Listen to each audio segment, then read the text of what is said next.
Véronique Gouban, bonjour. Bonjour Philippe. Bien, on a un peu discuté avant l'interview, on a dit qu'on allait se tutoyer, donc comme en Angleterre, tu m'as dit. Voilà, c'est oui, plus simple. Exactement. Bien Véronique, donc tu es la présidente de l'association Manège, une association culturelle à vocation musicale qui organise pour la 7e fois en Dordogne, en Gironde, Lot-et-Garonne, mais là cette année on verra, c'est plus en Dordogne et Lot-et-Garonne, un festival qui s'appelle le Festival Écoutez pour l'instant, qui est un peu étonnant comme type de festival parce voilà, c'est une musique, on parlera de la programmation, mais on parle de musique éphémère, de musique un peu éthérée, aérienne, new age. Comment est-ce qu'on pourrait Inclassable. Voilà, c'est la définition, inclassable. Bien. Et c'est bien disons qu'on n'ait pas d'ornière comme ça dans la tête. Bien sûr, chacun veut savoir à quoi ça ressemble. Hein. Bon, là, en fait, le titre veut tout dire, c'est-à-dire c'est écouter. Hein, c'est juste écouter pour l'instant. D'ailleurs, écoutez, pour l'instant, je vais débrancher mon téléphone. C'est la chose qui arrive. Non, on va continuer quand même, excusez-moi. Bien, voilà. Donc là, c'est aussi la musique éphémère qui vient d'arriver du téléphone. C'est parfait. Donc, une musique inclassable, mais bon, quand même, il y a quelques pistes. Alors la musique instrumentale, mais aussi on le verra, il y a du chant. Mais les dernières productions, enfin les dernières éditions du festival écouté pour l'instant, c'était plus de la musique instrumentale. Oui, on intègre également des danseurs. Hein. Il y a une année où il y avait un danseur japonais qui donc était en phase avec Michel Doneda et c'était un véritable spectacle qu'on a fait. Disons que l'esprit, c'est de faire découvrir, c'est de faire connaître des choses complètement décalées un petit peu de ce qu'on a l'habitude d'entendre et d'apporter donc en Dordogne. Bon, je pense qu'en ville, c'est plus facile à diffuser, mais là, en Dordogne, on a la chance, en Aquitaine, d'avoir des chapelles, des lieux magnifiques, et donc avec une acoustique justement exceptionnelle. Et l'idée, c'est que les musiciens intègrent ces lieux et avec l'inspiration de ces lieux, fassent une musique que on va écouter ensemble. Et comme la musique est un langage universel, on n'a pas besoin de paroles. C'est extraordinaire de passer une heure avec eux. Vous dites qu'en ville c'est plus facile à diffuser, ça veut dire que vous faites une séparation entre une musique un peu exigeante, enfin on pourra en reparler, où il y aurait un public peut-être plus urbain qu'un public plus rural, même si je sais pas trop si on peut vraiment casser la définition entre urbain et rural. Oui, voilà. Non, c'est pas une question d'origine en fait. Tout ça, c'est aussi une sensibilité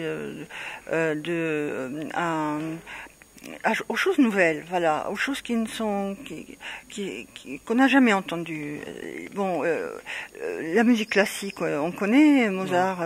Quand on dit Mozart, bon, on sait ce qu'on va écouter. Hein. Là, c'est l'inconnu en fait. Hein. Voilà.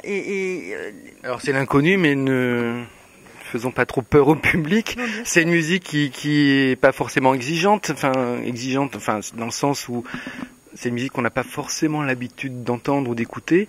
Les dernières éditions vous ont apporté quoi qu'est-ce que vous avez tiré comme leçon par rapport au public qui ne connaissait pas, puis un public de connaisseurs, parce qu'on reparlera aussi de la programmation. Est-ce que pour un public totalement béotien pour cette musique, ça a été...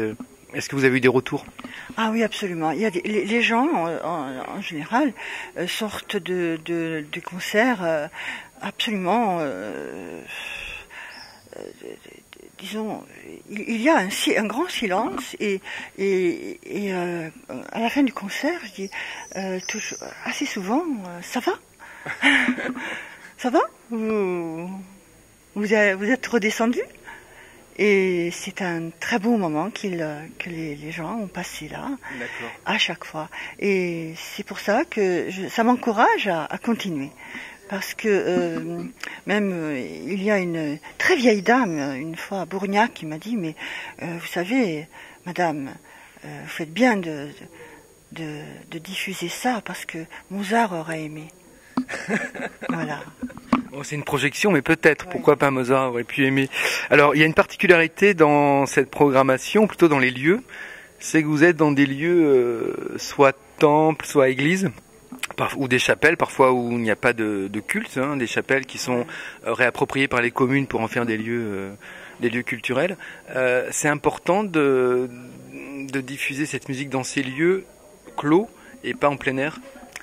Alors l'année dernière, j'ai essayé, j'ai innové des concerts en plein air, parce que c'est vrai que dans la nature, il y a des musiciens qui me l'ont dit déjà, c'est extraordinaire de jouer avec les éléments naturels, avec le vent, le bruit des oiseaux. On a fait une fois un concert donc en 2008, comme ça, en pleine nature, au coucher du soleil, c'était extraordinaire. Et donc j'ai voulu recommencer cette expérience, mais malheureusement, des fois il pleut, c'est un petit peu difficile à organiser, et j'ai l'intention, oui, de pouvoir intégrer ça, mais disons que c'est... En tant qu'organisatrice, j'évite quand même les difficultés de ce genre-là, oui, parce que disons, la nature, elle est capricieuse, il peut y avoir un orage. Donc il vaut mieux s'assurer de... En dehors de ces impératifs, enfin en tout cas des conditions météo, le lieu même, on discutait avec les musiciens, dont votre fils, qui fait partie d'un quartet qui va ouvrir ce festival, et qu'on aura l'occasion d'interviewer jeudi prochain pour Canal Pourpre. Et donc il disait que le lieu était très important, avec une acoustique à chaque fois différente, et que les musiciens devaient s'adapter au fur et à mesure, parce qu'ils n'ont pas forcément le temps de répéter, d'écouter, etc. Au fur et à mesure donc de leur set, ils devaient s'adapter en fait à cette acoustique. Ils choisissent dans le lieu même, ils arrivent un petit peu avant et ils testent l'acoustique, où est-ce que le piano se serait mieux capté. Enfin, ils s'imprègnent de lieux. Je pense que ces lieux, d'ailleurs Evan Parker, il est revenu et il reviendra encore.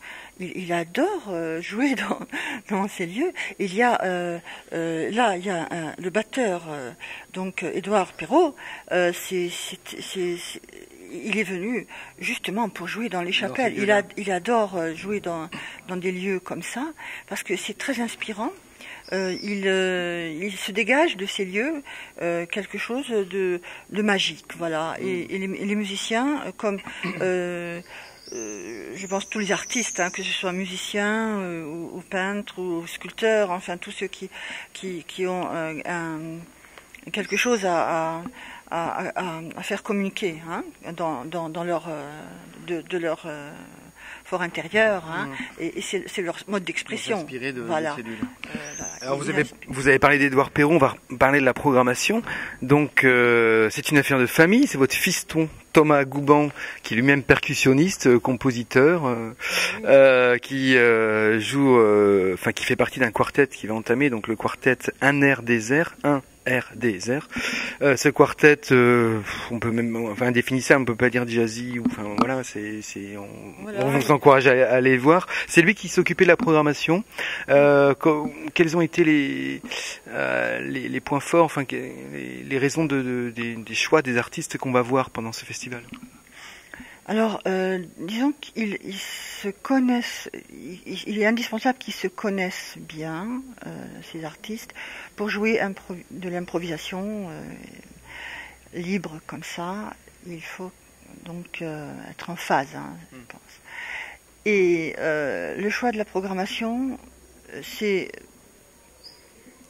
je peux pas dire pourquoi il a choisi que tel joue avec un tel autre. C'est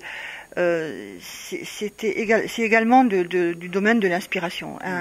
Un directeur artistique, il sent les choses, je pense, qui serait bien dans ce cadre-là, hein, et qui serait pas adapté. Donc, je le laisse faire. Hein, c'est son domaine. Hein, c'est pas vraiment le mien. Voilà. Et moi, je fais le reste. Hein, c'est-à-dire, je contacte tout le monde pour que tout se passe bien, que tout roule, quoi. Alors parlons un peu du festival. Donc 17, 18, 19 juillet au Flé à Bergerac à Bourgnac. Ça c'est le quartet Un air désert qui va jouer. Donc il y a Magic Malik à la flûte que certains connaissent. Votre fils aux percussions, Brice Soniano qui vient du Danemark, on l'a rencontré tout à l'heure, qui est contrebassiste, Armen Frangier qui est pianiste, donc c'est très très européen tout ça, c'est plutôt intéressant. Voilà, c'est vrai que ces artistes-là, ils naviguent dans le monde entier, hein, et ils jouent beaucoup, hein, et il nous faut un grand honneur de venir ici, hein. Ils sont très très sollicités en fait maintenant dans les pays du Nord, en Allemagne ou en Angleterre, ils sont très très dispersés à travers l'Europe. Et Armen, c'est vrai qu'il va aux États-Unis également. Et il joue beaucoup donc ces musiciens. Et donc de les retrouver en Dordogne, c'est vraiment un grand privilège. Au mois d'août ensuite, du 21 au 23, parce que ce qui est intéressant, c'est que c'est à chaque fois 3 jours rapprochés, enfin c'est 3 soirs, ça permet aux personnes de choisir un peu le soir. Hein. Exactement. Donc un soir, vous ne pouvez pas venir. Un autre soir, il faudra vous libérer. Le troisième soir, vous envoyez vos amis. Disons que c'est à proximité, donc on disperse, disons, un petit peu de, je sais pas, une vingtaine de kilomètres en périphérie. Dans le Bergeracois. Voilà, hein. Enfin, il y a Lougrat, mais c'est en gros, on est dans le Bergeracois, voilà. Un peu le Lot-et-Garonne. Hein. Oui. Donc il y a ces 3 temps forts, 17-19 juillet, 21-23 août pour la deuxième session. Et puis en septembre, 18, 19 et 20 septembre, on retrouvera à la fois Bardou, Bergerac et le Flé, toujours dans ce territoire, une autre formation. Une autre formation. Alors ça c'est un trio. Alors c'est extraordinaire. Hein, il y a un saxophoniste. C'est vraiment ça va être vraiment une très très belle musique. Il y a donc Didier Lasserre qui vient de Bordeaux, que j'ai écouté plusieurs fois. Il y a un jeu très subtil avec la batterie. C'est pas de la batterie de rock'n'roll du tout. Hein. Il sort des sons de sa caisse claire qui sont entre un orage qui arrive et voilà. C'est vraiment un trio à venir à ne pas rater, quoi. En septembre, je pense que l'été se calme, il y a la rentrée scolaire bien sûr, mais il faut emmener les enfants parce que les enfants adorent. Ils sont scotchés à ces concerts. Je les place devant, ils sont très intrigués par ces musiciens qui jouent différemment des instruments, ils transforment les instruments. Thomas Gouban, il joue avec des pierres. Jamais ils auraient pensé à taper sur une pierre et à en sortir un son. Si, peut-être qu'on est petit, qu'on tape sur des cailloux, oui, pas petit ou pas d'ailleurs. Mais il y a des instruments transformés, il y a des sons un petit peu complètement nouveaux en fait, et l'harmonie dans tout ça se crée au fur et à mesure que les musiciens se connectent. Voilà. Il y a un mot qui revient beaucoup, éphémère, musique pour l'instant. Est-ce que c'est uniquement lié au fait que ça soit improvisé, ou est-ce que, parce que toute musique est éphémère par définition, enfin tout concert en tout cas, et vous insistez beaucoup sur ça, c'est lié à l'improvisation que les musiciens, enfin l'espèce de oui, d'improvisation qu'ils vont mener pendant ces soirées? Voilà, parce qu'en fait, il n'y a rien d'écrit dans ces concerts. Ils partent, disons, dans le brouillard, comme nous tous quand on fait quelque chose, quand on crée. Un écrivain, il se retrouve devant une page blanche. Un peintre, pareil, devant sa toile. Mais l'écrivain et le peintre, ils travaillent, ils retravaillent, ils reviennent. Là, Là non, là c'est une fois. D'accord. Donc on a écouté. Voilà, c'est ça. On a écouté là. Demain, on va écouter autre chose. D'accord. Voilà. Très bien. Pour terminer, qu'est-ce qui vous a pris de venir faire ce festival à Bergerac? Est-ce que vous avez des attaches bergeracoises ou en Dordogne? Pourquoi ce festival ici? Ben, j'habite ici, tout simplement. Tout simplement. Et j'ai l'intention de créer un lieu de résidence dans le futur très proche, parce que ça avance. On a pendu la crémaillère sur un endroit qu'on va mettre en place pour diffuser dans l'année, dans l'hiver, où les soirées sont longues, voilà. Et donc ce sera un lieu de résidence dédié à ces musiques oui. Concrètes, ces musiques expérimentales. Pas forcément. J'ai l'intention aussi d'inviter des plasticiens ou des danseurs qui puissent créer, mais toujours dans l'esprit d'innovation. Quelque chose, c'est toujours dans la recherche. Voilà. Et ce lieu de résidence, ça sera à Bergerac? Ce sera dans le Bergerac. Dans le Bergerac, d'accord. Donc, on peut renvoyer le public au site qui sera affiché, le site manègemusique.fr, je crois. Voilà, c'est ça, c'est manègemusique avec un C. .fr. D'accord, très bien. Donc là, on aura sans doute des informations. Alors, on aura les informations pour le festival et peut-être à venir ces fameuses résidences dans un lieu proche de Bergerac. Alors, on va vous renvoyer sur un blog et donc où c'est très bien expliqué, que nos projets sont expliqués et donc le festival il va se développer de toute façon tous les étés. Ça je le maintiens. C'est l'été où justement la nature est luxuriante, où on est vraiment très bien dehors aussi. Et donc ce projet va donc continuer.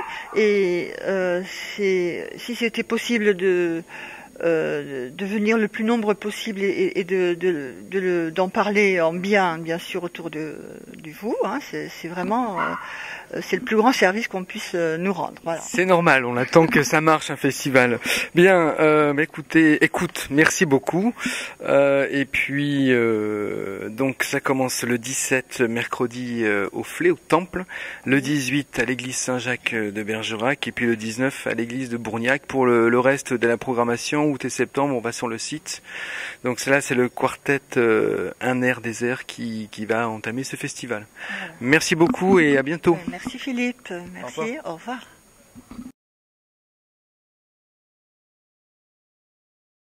Non.